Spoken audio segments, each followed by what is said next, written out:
If I was smart, I would go get my dog right now because this movie is literally about a good boy, and my Mickey is a good boy.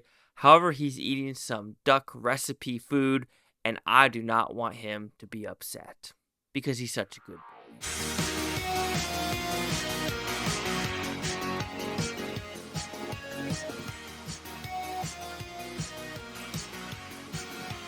Chase Lee Hockey here with the Blue Futon reviewing Good Boy. What's about pretty simple premise. You have a dog and its owner that are going to a quote unquote haunted house, but but but is it haunted? Will the dog get haunted? Will the human get haunted? Are there other entities in the house or in his psyche? Because it looks like he is sick. So is it all mentally or is it physically there? So, did I make sense with that synopsis? I don't know. Because with that, the story is that way where it's like, okay, the story isn't the forefront of this movie. The forefront of this movie is getting the dog's quote unquote emotions or getting the dog's acting to get you to figure out what is going on in the dog's brain and in the house as well.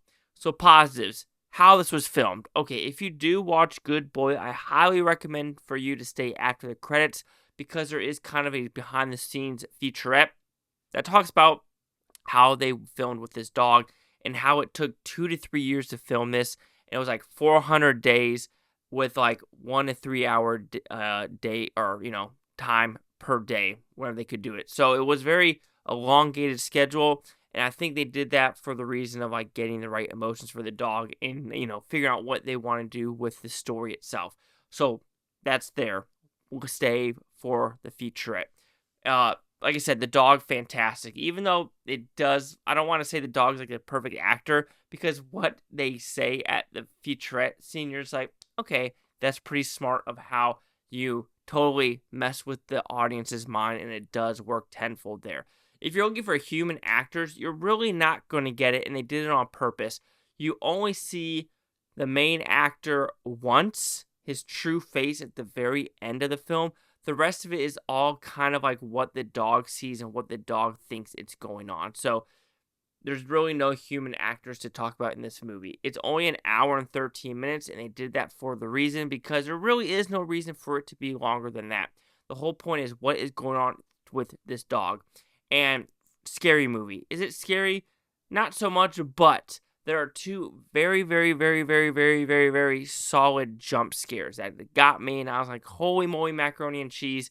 That made me jump a couple times, so I'll give it props. Could have been the sound design, maybe, but I still jumped.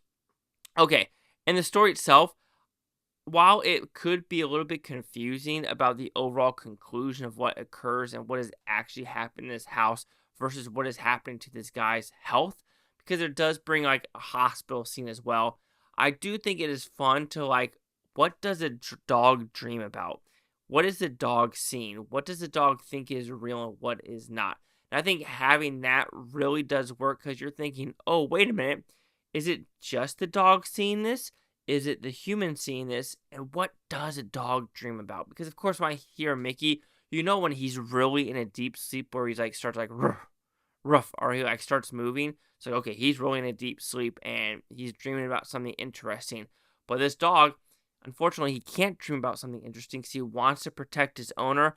But at the same time, he's like seeing what's also happening in this house of like, is he following the ghost of another dog? Which that's also a pretty good premise of like, oh, if that's true, that's something I never thought about of what a dog would follow or sniff throughout this film. There are two fantastic shots. One about the dog trying to get a bandana, and you're like, okay, how that was shot, filmed, and got the dog's reaction was tenfold. And there's also another good one where you kind of see it where he's underneath the bed. That works as well as outside in the doghouse. Okay, I said there's two. That's three. I lied to you. I'm sorry. But there's enough like fun moments in this movie to be like, that's fun. But I can understand some people might not like it because it's very experimental, and some people might be like, there's not a lot that actually occurs in this movie. And I mean, you're not wrong. It is only an hour and 13 minutes, and that's with all credits and probably all the featurettes. So you're getting a very short film, which it doesn't need to be that long because it truly is what is happening in this house and what is the dog going to do about it. So overall, Good Boy. It's a fun experimental film, and I haven't seen anything like this. Is it strange? Sure. Is it interesting? Yes. Is it entertaining? Absolutely. Because you're like, what's the dog seeing? Am I going to see what the dog sees?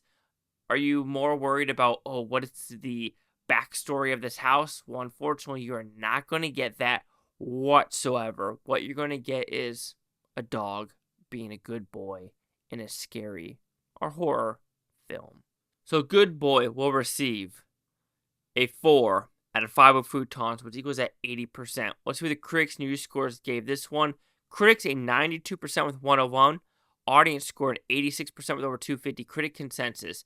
Good Boy is a visually striking, emotionally devastating horror film that eschews genre conventions to deliver a unique, haunting, and conceptually ambitious experience. It's a lot of big words that I actually pronounced. Yes. Okay, maybe not that big. Anywho, 92, 86, 80. Chase Iker with the Blue Futon. Like, comment, subscribe. Ultimately, it's Bluefootopia. You're Bluefootonians. Thank you for watching. A great day. I can watch this today, tomorrow, a week from a month, a year from now. Every single freaking one of you. Peace and love. Peace and love. And like I said, is there a good boy or a good girl at your house? Let me know down below.